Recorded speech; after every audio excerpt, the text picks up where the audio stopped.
I'm Clark Speaks, the catastrophic injury lawyer. Welcome to The Verdict. This is Catastrophic Comeback. And you've mentioned that there are several schools in North Carolina. Appalachian was one. UNCW is working on having these additional programs and funds and those things. You mentioned another school. What was the other school you mentioned? University of North Carolina, Greensboro, UNCG. Okay. And then just to go back, one of the politicians that's instrumental in helping this, I think it makes sense for us to recognize Michael Lee and his support of this program, which means a lot to you personally. Is that fair? It does. I talked to Senator Lee. I would see him out in the community and talk to him, and I developed this proposal. He said, "Lowell, let's talk about it." And I saw him at an event, and he said, "Hey, Lowell, what's going on?" And so I sent it to him.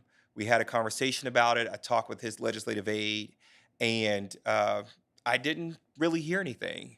But I keep in contact with or kind of follow what's happening in the General Assembly, and I saw 1 million recurring dollars that will go to UNC Wilmington for this program. And regardless of your politics, that's amazing. Yeah. And it shows a commitment to students in Southeastern North Carolina who may age out who will graduate from high school with a diploma, but really don't understand what's next. And so I would say it's really more of a partnership with Superintendent of New Hanover County Schools, Dr. Charles Faust, and working with Senator Lee. This has the ability to be really groundbreaking in Southeastern North Carolina. And my chancellor, Swanee Valetti, knows that I don't like to do anything on a small scale. And so being here, I would want to make this a top-notch, premier, just kind of one-of-a-kind program that would be recognized not only nationally, but internationally for individuals who want to have and live a normal life. Well, so it's what it seems to me that if you put all this together, it seems to me that there is an increasing interest on the part of uh, higher education of people, not just you, but also people who do what you do, to recognize places where they could add value in people's lives, maybe even in people's lives who have disabilities, mental or physical, that are non-traditional college students. Is that fair? Absolutely. I mean, we would be the Western Carolina. I'm sorry, they did have a program of similar nature that they kind of started with grant funds. And if my memory is correct, they no longer have the program. But you're dealing with two programs in a 16 institution system, public institutions in the state of North Carolina, and nothing in southeastern North Carolina.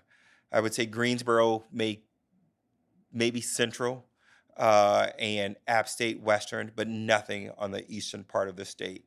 And very few have been recognized by the Department of Education because you can receive the designation by the U.S. Department of Education as a recognized CTPE program. And that would be my goal, is to have UNCW recognized. But we are getting there. The numbers are small, but we are trying to make progress to create more of those programs for students. Even if it's not one of these recognized programs, would is it fair to say that most all universities and community colleges in North and South Carolina would probably have programs that would be intended to help people who have mental and physical injuries participate and do the things they need to do to advance themselves? Absolutely. If they are in fact enrolled in college and if they are a college age student, this program, the CTPE program, um, you may not be in credit bearing classes.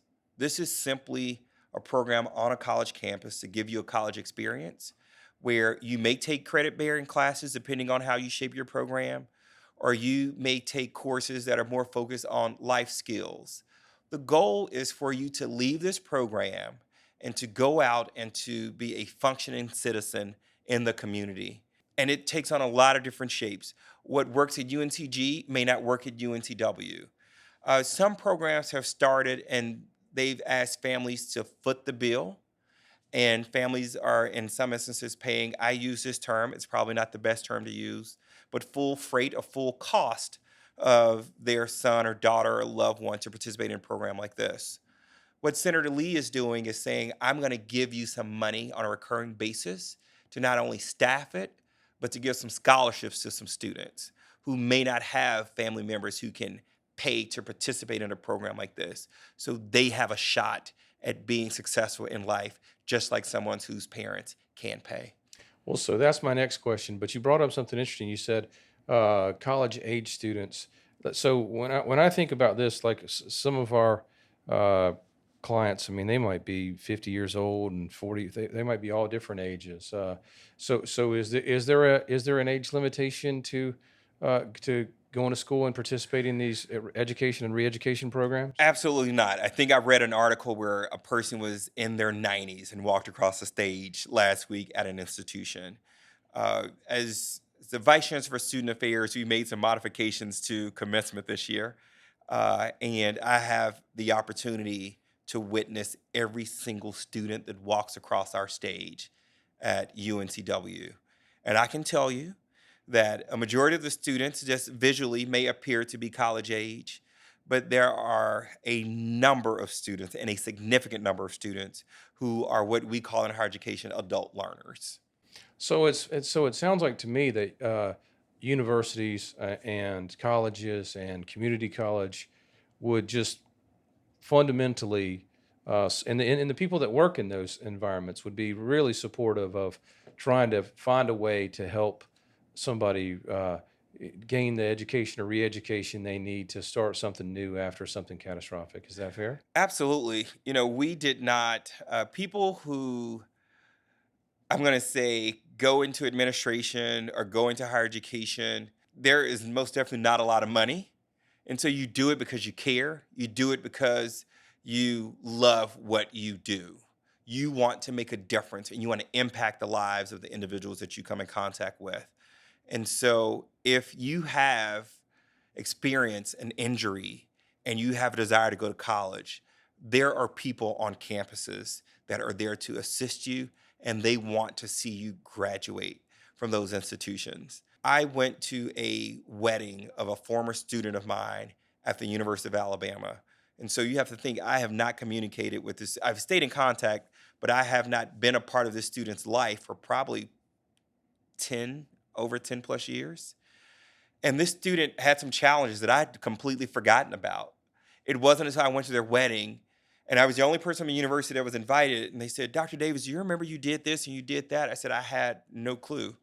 And at that time, I'll be honest with you, I took a job, 25, with a ton of loans, making $41,000 a year with a PhD that I knew I had to pay loans back to pay for.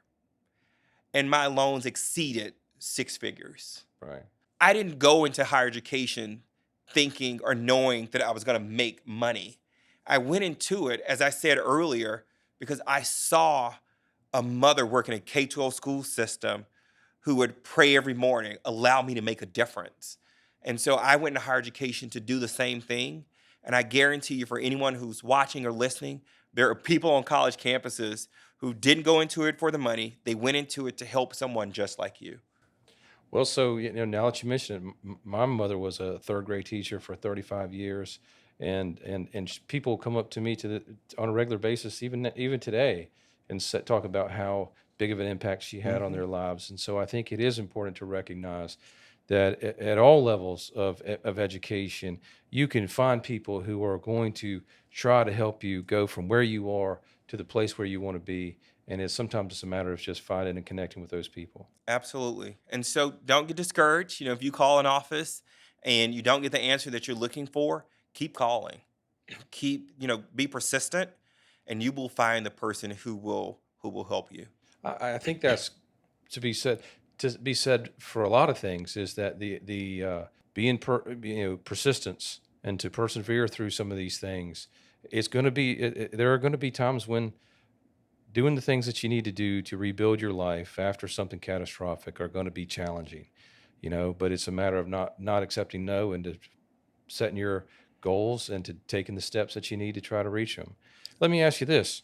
Um, you did mention financial aid and scholarships and financing of these. W- is there financing and financial aid available for non-traditional students, people who are maybe older or people who are going back to school or people who are trying to recover from a devastating injury? Absolutely. And so you must complete your FAFSA, which is a form that will ask your income and information, and will that you will then submit that to the financial aid office, and it will tell you if you are eligible for any grants, any loans, or any scholarships. What if people maybe didn't graduate from high school, or maybe didn't have great grades in high school, or maybe didn't have super high SAT score?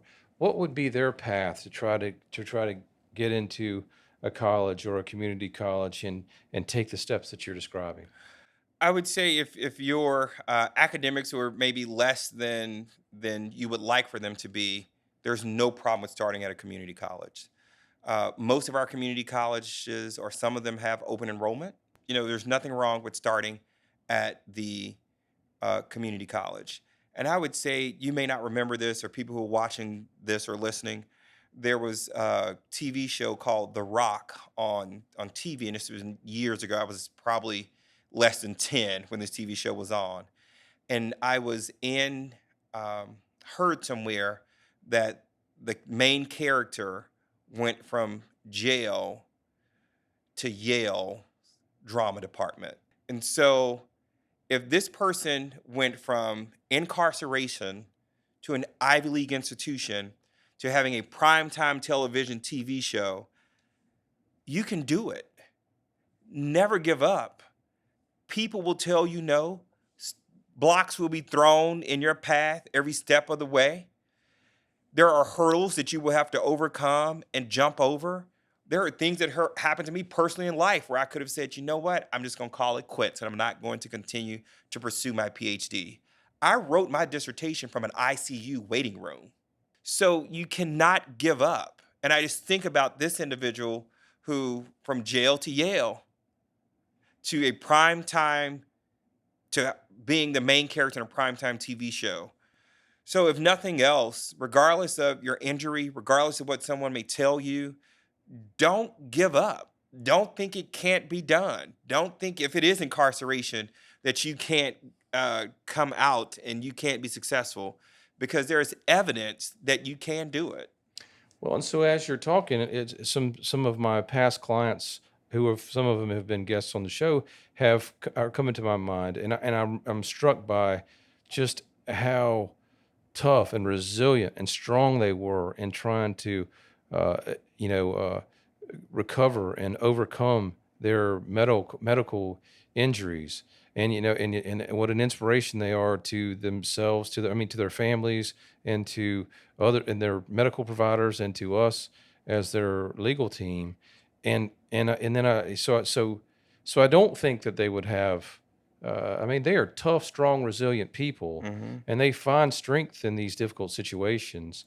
So I think it's more of a matter of having direction than it is to having strength and determination, because they have demonstrated that they have that. So maybe this will help them with some finding some direction.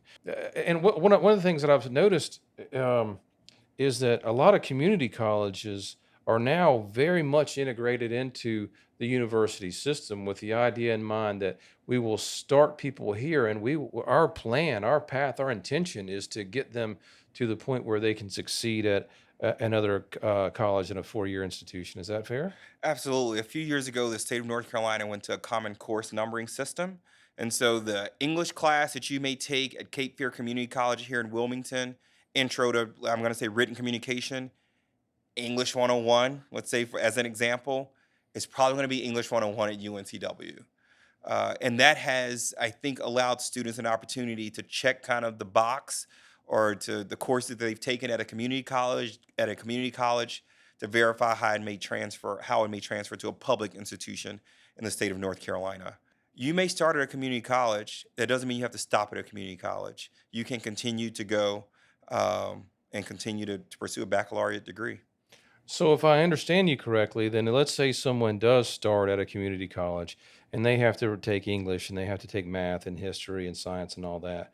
What you're saying is uh, they will that will help them do the things they need to do to maybe gain admission to a four-year institution. But in addition, they will ultimately get credit for those classes, and that will be the work that will count towards their completion of their four-year institution requirements. Absolutely. So most courses, not all, may transfer to a public four-year institution in the state of North Carolina.